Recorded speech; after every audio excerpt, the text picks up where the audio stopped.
Hello guys, তোমরা কি খেয়াল করছো ডিফেন্স স্পেশাল সাইলেন্স রিগিভেন্টটা কিন্তু অলরেডি আমাদের লাকড়া সেশনে চলে আসছে। চলো আমরা সাইলেন্স রিগিভেন্টটি কমপ্লিট করি। আর দেখি যে সাইলেন্স রিগিভেন্ট থেকে প্রত্যেকটা আইটেম রেট পারচেজ করতে আমাদের কত কি ডায়মন্ডের প্রয়োজন হয়। এই বলবো না, আমরা কিন্তু সাইলেন্স রিগিভেন্টটি কমপ্লিট করার জন্য কিন্তু লাকড়া সেশন থেকে চলে যাব। এখানে আমাদের একেই স্পিন করতে প্রয়োজন হচ্ছে 20 ডায়মন্ডের, আর 10 স্পিন করতে অর্থাৎ সুপার স্পিন করতে কিন্তু মোটামুটি 200 ডায়মন্ডের মতো লাগবে। একাধিক স্পিন করার পরও যদি তোমাদের পছন্দের আইটেম রেটই তোমাদের অ্যাকাউন্টে না আনতে পারো, তাহলে কিন্তু অবভিয়াসলি এক্সচেঞ্জ স্টোর থেকে তোমরা কিন্তু টোকেন এক্সচেঞ্জ করে তোমাদের পছন্দের আইটেম রেটটি পারচেজ করে নিতে পারবে। আর বেশি কথা বলছি না, এখন কিন্তু আমরা সাইলেন্স রিগিভেন্টে কিন্তু স্পিন করাটা স্টার্ট করে দেব। দেখা যাক কত কি ডায়মন্ডের মধ্যে আমরা সাইলেন্স রিগিভেন্ট থেকে প্রত্যেকটা আইটেম রেট পারচেজ করে নিতে পারি। ফার্স্ট স্পিন করে দিচ্ছি, দেখা যাক আমাদের কপালে কি আছে। প্রথম স্পিনে কি আমাদের আদৌ কিছু দিবে? এই না, ফার্স্ট স্পিনে যে কোনো একটা আইটেম রেট দিয়ে দিও প্লিজ। যে কোনো একটা আইটেম রেট, মাথার ব্যান্ডটা হলেও হবে প্লিজ। গে না, ও ভাই, আমি তো মাথার ব্যান্ডটা চেয়েছি, তারা তো ইভেন্টের যে মেন আইটেমটা, মেন আকর্ষণটা আমাদের হ্যাপি সোল্ডারিং যে ইমোটা, এটাই দিয়ে দিল। ব্যাপারটা ভালো লাগছে। ফার্স্ট স্পিনে কিন্তু কংগ্রাচুলেশনের মাধ্যমে আমাদের অ্যাকাউন্টে হ্যাপি সোল্ডারিং যে ইমোটা রয়েছে, এটা কিন্তু আমাদের অ্যাকাউন্টে চলে আসলো। ইমোটা কিন্তু সত্যি অনেক লেজেন্ডারি, আমার কাছে কিন্তু ইমোটা ভালো লাগছে। আর ইভেন্টের যে মেন আইটেমটা, সেটা কিন্তু আমার কাছে বান্ডেল মনে হয় না, আমার কাছে কিন্তু ইমোটাই মনে হয়েছে। আচ্ছা, এবার দেখা যাক ইভেন্টের বাকি আইটেম রেটগুলো নিতে আমাদের কি পরিমাণ বেট পেতে হয়। তো সেকেন্ড স্পিন করে দিচ্ছি, দেখা যাক সেকেন্ড স্পিনে আমরা যে কোনো একটা আইটেম রেট পেয়ে যাই কিনা।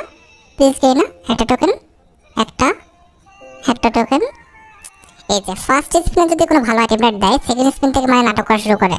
একটা টোকেন সব, ভাই সব একটা টোকেন, একটা জাস্ট 3টে টোকেন, বাকি সবগুলো একটা টোকেন। লাইক সিরিয়াসলি ভাই, মানে ফার্স্ট স্পিন ভালো একটা আইটেম রেট দিলে সেকেন্ড স্পিন থেকে এরকম করা শুরু করতে হবে। আচ্ছা, এবার দেখি এবার তারা কি করে। এটা কিন্তু আমাদের থার্ড স্পিন রানিং। প্লিজ গে না, যে কোনো একটা আইটেম রেট। আরে ভাই, একটা দুটো টোকেনের মধ্যে কেন আটকে গেল বুঝলাম না। আজব বিষয় ভাই, একটা দুটো 3টে টোকেন দিচ্ছে, এভাবে কেমনে কি? ক্যারেক্টার পরিবর্তন করতে হবে, দাঁড়াও। কোন ক্যারেক্টার নেবে? কোনটা? সুজি? হ্যাঁ, সুজি নিয়ে স্পিন করা যাক। আমরা কিন্তু সুজি ক্যারেক্টার নিয়ে ফার্স্ট স্পিন করে দিচ্ছি, দেখা যাক সুজি ক্যারেক্টার আমাদের ভাগ্যটা পরিবর্তন করে দিতে পারে কিনা। প্লিজ সুজি, যে কোনো একটা আইটেম রেট দিয়ে দাও। কে রে ভাই, একটা দুটো টোকেন তো ভাগ্য আটকে গেল কেমনে কি?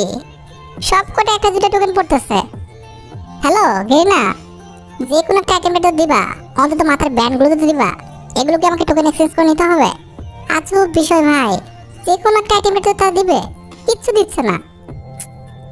প্লিজ গে না, পড়ে যাও। আরে এডাব্লিউ না পড়ো, অন্তত আমাদের প্যারানকে পড়ো, ব্যাকপ্যাকে স্কিনে পড়ো, নাহলে আমাদের মাথার ব্যান্ডগুলোতে তো পড়বা। আজব বিষয় তো, সব টোকেন দিচ্ছে একটা দুটা 3টে টোকেন।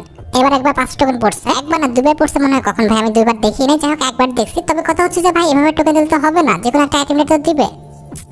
আরে ভাই দেও না প্লিজ, এই স্ক্রিনে যে কোনো একটা আইটেম রেট। আরে গেলে না, ব্যাকপ্যাক তো দিতে পারো, ব্যাকপ্যাকটা দাও, ব্যান্ড দাও।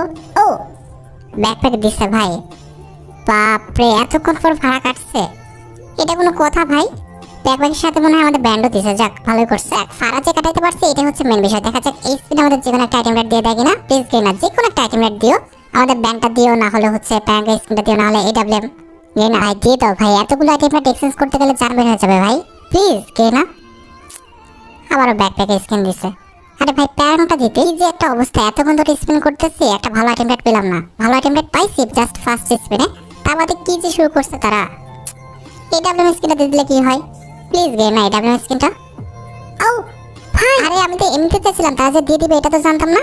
বাপরে ভাই, ভাগ্যটা এত ভালো আজকে, এডাব্লিউএম স্কিনটা পেয়ে গেছে, আবার ব্যাকপ্যাক স্কিনটা দিছে, আবার একটা হেডও দিয়ে দিছে।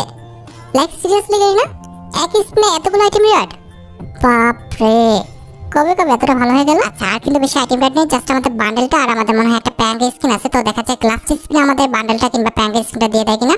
গে না প্লিজ দিয়ে দাও বান্ডেলটা, আর না হলে প্যাঙ্গটা, যে কোনো একটা দিয়ে দাও প্লিজ। গে না, প্যাঙ্গা স্কিনটা দাও, প্যাঙ্গা স্কিনটা অন্তত, বান্ডেলটা এক্সচেঞ্জ করে নিচ্ছি, প্যাঙ্গা স্কিনটা দাও। আরে ভাই দিয়ে দাও না, এটা তো বড় কোনো আইটেম রেট না। প্লিজ গে না, এটা কোনো কথা ভাই? প্যাঙ্গা স্কিনটা দিয়ে দিত, কি যে একটা অবস্থা। এখনো নাকি 3টে টোকেন লাগে। কি রে ভাই, এই স্পিনে দিয়ে দাও প্লিজ। ও প্যাঙ্গা স্কিনটা দিয়ে দিচ্ছে ভাই, বান্ডেলটা দিয়ে দাও, টোকেনগুলো সব বেঁচে যায় প্লিজ, বান্ডেলটা। আরে ভাই বান্ডেলটা পড়ে যা, মাঝে মাঝে পড়ে যায়। আরে ভাই বান্ডেলটা পড়ে যা, আহা দেবে না ভাই, কিছু করার নেই। যাই হোক আমাদের বান্ডেলটা কিন্তু এখন এক্সচেঞ্জ করে নিতে হবে। তো এক্সচেঞ্জ করে গেলাম, আমরা কিন্তু বান্ডেলটা এখন এক্সচেঞ্জ করে নিব। বান্ডেলটা যে আমার খুব ভালো লেজেন্ডারি কিংবা নিতেই হবে বিষয়টা কিন্তু এরকম না, জাস্ট আমি ভিডিওর জন্য নিচ্ছি, তা বাদে কিন্তু আমি কখনোই নিতাম না। দেখো আমার যেটা অপিনিয়ন, তোমরা কিন্তু এই ইভেন্ট থেকে জাস্ট ইমোটা বের করবা, তা বাদে বাকি যেসব আইটেমগুলো রয়েছে এগুলো বের করার কোনো দরকার না। আর এখানে কি এক্সচেঞ্জ করে আর কিছু আছে? হ্যাঁ কি যেন দেখলাম, হ্যাঁ আফটার ব্যানার রয়েছে, নিবো এগুলো। আচ্ছা একটা স্পিন করে আসি তাহলেই হয়ে যাবে। একটা স্পিন করে দিচ্ছি, আমাদের স্কিপ করে দিলাম। ওকে, টোকেন কিন্তু হয়ে গেছে। এবার কিন্তু আমরা এই দুটো আইটেম রেট এক্সচেঞ্জ করে নিচ্ছি। আর যেটা আমি তোমাদের বললাম যে ইভেন্ট থেকে তোমরা জাস্ট ইমোটটা পারচেজ করো, তারপরে বাকি যেসব আইটেম রেট গুলো রয়েছে এগুলো পারচেজ করার কোনো দরকার নেই। আর তোমরা তো দেখছো যে ইভেন্টটা কমপ্লিট করতে আমার বেশি টাইম লাগে নাই, মোটামুটি 2500 থেকে 2600 টাইমের মধ্যে কিন্তু আমরা ইভেন্ট থেকে প্রত্যেকটা আইটেম রেট কিন্তু পারচেজ করে নিতে পারছো। যাই হোক, আশা করি তোমরা ভিডিও দেখে উপকৃত হয়েছো। তাই যদি হয় অবশ্যই কিন্তু ভিডিওতে একটি লাইক করে দিও। চ্যানেলটা সাবস্ক্রাইব না করা থাকলে কিন্তু অবশ্যই চ্যানেলটা সাবস্ক্রাইব করে ফেলো। ভিডিও এই পর্যন্ত, দেখা হবে অন্য কোনো ভিডিওতে। আল্লাহ হাফেজ।